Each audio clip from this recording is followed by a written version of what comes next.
Chers amis de Lingaero, bonjour, j'espère que vous allez bien. Me voici de retour pour un nouvel épisode dans la série Mots mal traduits par les pilotes francophones, la seule série dans laquelle les chiffres défient les baisses. Et aujourd'hui, on va parler du mot devoir.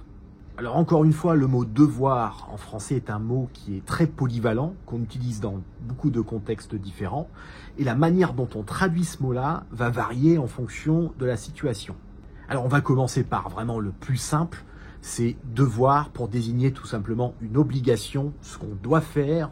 Donc une notion très importante à retenir quand il s'agit de traduire devoir, c'est le niveau d'importance d'une obligation. Donc en général, quand on utilise must pour traduire devoir, il s'agit d'une obligation très importante, ou parfois à caractère officiel. Donc par exemple, you must have a license to fly an airplane. Pour les cas où l'obligation est moins importante, eh ben, on va passer à ce moment-là par have to.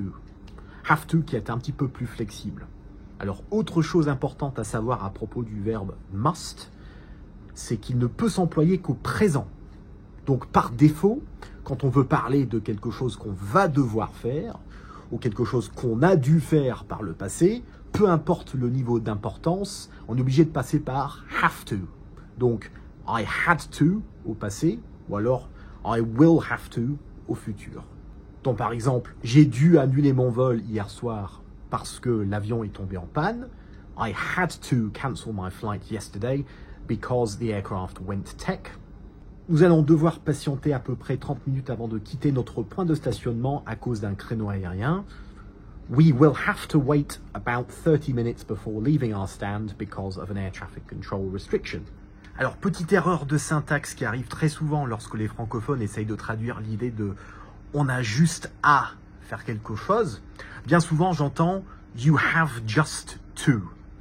Alors, si on veut traduire l'idée qu'il n'y ait pas grand-chose à faire pour réaliser une action donnée, on dirait plutôt « all you have to do is quelque chose ». Donc, par exemple, pour clôturer votre plan de vol, vous avez juste à appeler le BRIA. To close your flight plan, all you have to do is call the BRIA. Alors, l'autre notion sur laquelle beaucoup de francophones ont tendance à s'emmêler les pinceaux, c'est la différence entre interdire quelque chose et parler de l'absence d'obligation de faire quelque chose. Donc, pour interdire quelque chose, dire à quelqu'un qu'il ne doit pas faire quelque chose, à ce moment-là, on passe par must not.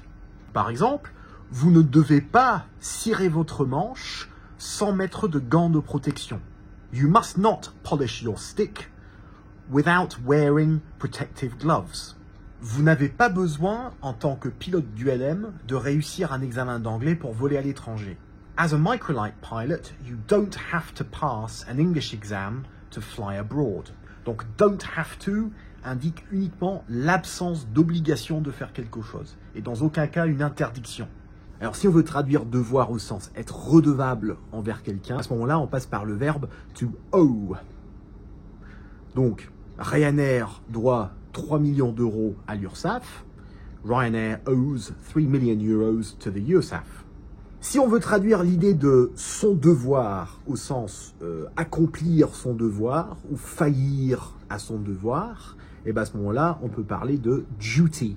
Donc j'ai failli à mon devoir, I failed in my duty. Ou sinon, j'ai accompli mon devoir, I carried out my duty. Si on veut traduire l'idée de avoir dû faire quelque chose, au sens selon les éléments dont je dispose, je pense que telle ou telle chose s'est produite, ben à ce moment-là, on passe par must have et puis la deuxième forme du passé. Donc, par exemple, vu comment le bout d'aile de cet avion est endommagé, il a dû taper un autre avion dans le hangar. Given how the wingtip of this aircraft is damaged, it must have hit another aircraft in the hangar. Alors, pour traduire l'idée de dû au sens dû à, alors la traduction la plus courante qu'on entend, c'est due to.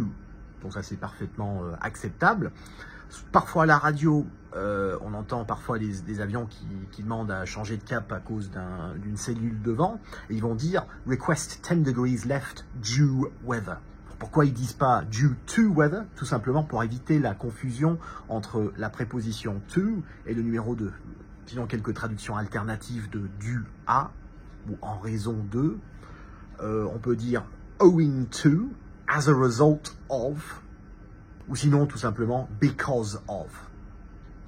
Voilà donc quelques exemples de comment éviter de vous emmêler les pinceaux lorsque vous traduisez le mot devoir. J'espère que cette vidéo vous a plu. Bon vol à tous et à très bientôt. Au revoir.